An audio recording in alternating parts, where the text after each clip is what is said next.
Hello friends, welcome back to ಅರ್ಪಿತದೆ YouTube channel. ನಿಮಗೇನಾದರೂ hair falling ತುಂಬ ಜಾಸ್ತಿನೇ ಇದೆಯಾ? ಹಾಗಂತ ಕಾಡಲ್ಲೆಲ್ಲೋ ಸೊಪ್ಪೆಲ್ಲ ಹುಡ್ಕೋದಕ್ಕೆ ಹೋಗಬೇಡಿ ಆಯಿತಾ.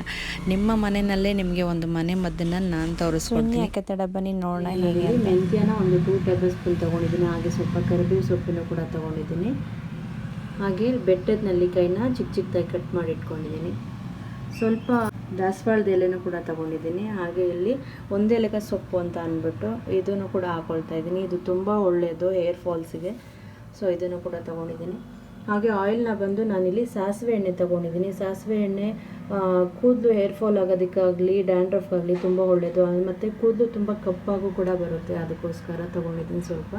ಹಾಗೆ ಆಲಿವ್ ಆಯಿಲ್ನ ಕೂಡ ತೊಗೊಂಡಿದ್ದೀನಿ. ಮತ್ತು ಪ್ಯಾರಾಚೂಟ್ ಕೋಕೋನಟ್ ಆಯಿಲ್ನ ಕೂಡ ತೊಗೊಂಡಿದ್ದೀನಿ. ಸೊ ಇದಿಷ್ಟನ್ನು ನಾನು ಒಟ್ಟಿಗೆ ಹಾಕ್ಕೊಂಡು ಚೆನ್ನಾಗಿ ಅದನ್ನು ಬೇಯಿಸ್ಕೊಳ್ತೀನಿ. ತೋರಿಸ್ತೀನಿ ಬನ್ನಿ ಹೇಗೆ ಅಂತ.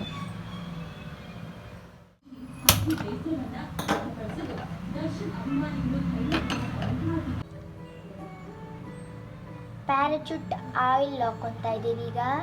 ಸೊ ನಾನು ಆವಾಗಲೇ ತೋರಿಸಿದ್ನಲ್ಲ, ಅದಷ್ಟು ಇಂಗ್ರೀಡಿಯೆಂಟ್ಸ್ನ ಇವಾಗ ಒಂದು ಪ್ಯಾನ್ಗೆ ಹಾಕ್ಕೊಂಡು ಚೆನ್ನಾಗಿ ಬಿಸಿ ಮಾಡ್ಕೊಳ್ತೀನಿ. ಕೊಬ್ಬರಿ ಎಣ್ಣೆ ಮತ್ತು ಆಲಿವ್ ಆಯಿಲು, ಸಾಸಿವೆ ಎಣ್ಣೆ. ಸೊ ಆಯಿಲ್ ಜೊತೆಗೆ ನಾನು ತೋರಿಸಿದ್ನಲ್ಲ ಅಷ್ಟು ಇಂಗ್ರೀಡಿಯೆಂಟ್ಸ್ನು ಕೂಡ ನಾನು ಆಯಿಲ್ಗೆ ಹಾಕ್ಕೊಂಡು ಈ ರೀತಿ ಚೆನ್ನಾಗಿ ಬೇಯಿಸ್ಕೊಳ್ತೀನಿ. ನೀವು ಈ ರೀತಿ ಬೇಯಿಸ್ಕೊಳ್ಬೇಕಾದ್ರೆ ಪ್ಯಾನ್ ಸ್ವಲ್ಪ ದೊಡ್ಡದು ತೊಗೊಳ್ಳಿ. ಆಳವಾಗಿದ್ದರೆ ಸ್ವಲ್ಪ ಆಯಿಲೆಲ್ಲ ಬಬಲ್ಸ್ ನೋಡಿ ಬರುತ್ತಲ್ವ, ಆವಾಗ ಮೇಲೆ ಬಂದುಬಿಡುತ್ತೆ ನೋಡಿ ಈ ರೀತಿ. ಆವಾಗ ಈಚೆ ಬರುವಂಥ ಚಾನ್ಸಸ್ ಇರುತ್ತೆ, ಆಯಿಲೆಲ್ಲ ಫುಲ್ ಚೆಲ್ಲೋಗುತ್ತೆ. ಹಂಗಾಗಿ ಸ್ವಲ್ಪ ಪ್ಯಾನ್ ಸ್ವಲ್ಪ ದೊಡ್ಡದು ತೊಗೊಳ್ಳಿ, ಅಥವಾ ಆಯಿಲ್ನ ಕ್ವಾಂಟಿಟಿ ಸ್ವಲ್ಪ ಕಡಿಮೆ ಹಾಕ್ಕೊಳ್ಳಿ. ನಾನಿಲ್ಲಿ ಸ್ವಲ್ಪನೇ ಹಾಕ್ಕೊಂಡಿದ್ದೀನಿ. ಎಲ್ಲ ಚೆನ್ನಾಗಿ ಬೆಂದು ರೆಡಿ ಆದಮೇಲೆ ಮತ್ತೆ ನಾವು ಆಯಿಲ್ನ ಬಿಸಿ ಮಾಡಿ ಮಿಕ್ಸ್ ಮಾಡ್ಕೊಳ್ಬೋದು, ತೊಂದರೆ ಇಲ್ಲ. ನೋಡಿ ಇದು ರೆಡಿ ಆಗಿದೆ. ಇವಾಗ ಈ ರೀತಿ ಚೆನ್ನಾಗಿ ರೋಸ್ಟ್ ಆಗಿ ಈ ರೀತಿ ಬ್ಲ್ಯಾಕ್ ಆವಾಗ ಅದರ ಅಂಶನೆಲ್ಲ ಅದು ಎಣ್ಣೆಗೆ ಬಿಟ್ಕೊಳ್ಳುತ್ತೆ. ನೋಡಿ ಈ ರೀತಿ ಕಲರ್ ಎಲ್ಲ ಚೇಂಜ್ ಆಗಿದೆ, ಆಯಿಲು ನೀವು ನೋಡ್ತಾ ಇರ್ಬೋದು.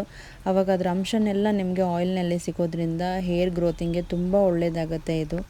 ಆಯಿಲ್ ತಣ್ಣಗಾದ್ಮೇಲೆ ನೀವು ಅದನ್ನು ಒಂದು ಬಾಕ್ಸ್ನಲ್ಲಿ ನೀವು ಇದನ್ನು ಸ್ಟೋರ್ ಮಾಡಿ ಇಟ್ಕೊಬೋದು.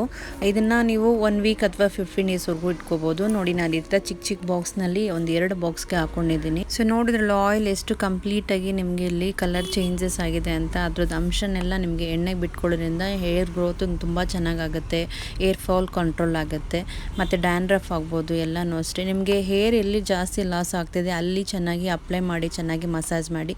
ಇದನ್ನು ವೀಕ್ಲಿ 1-2 ಡೇಸ್ ಆದರೂ ಮಾಡಿ. ಸೊ ಈ ರೀತಿ ಮಾಡೋದ್ರಿಂದ ನಿಮಗೆ ಒಂದು 15 ಡೇಸ್ ಅಥವಾ 1 ಮಂತಲ್ಲೇ ನಿಮಗೆ ಒಂದು ಸ್ವಲ್ಪ ನಿಮಗೆ ರಿಸಲ್ಟ್ ಗೊತ್ತಾಗುತ್ತೆ. ಸೊ ಇದೇ ರೀತಿ ಒಳ್ಳೊಳ್ಳೆ ಟಿಪ್ಸಿಗೆ ನನ್ನ ಚಾನಲ್ನ ಸಬ್ಸ್ಕ್ರೈಬ್ ಮಾಡ್ಕೊಳ್ಳಿ. ಸೊ ಲೈಕ್ ಮಾಡಿ, ಶೇರ್ ಮಾಡೋದನ್ನು ಮರಿಬೇಡಿ. Thank you for watching friends. Thank you.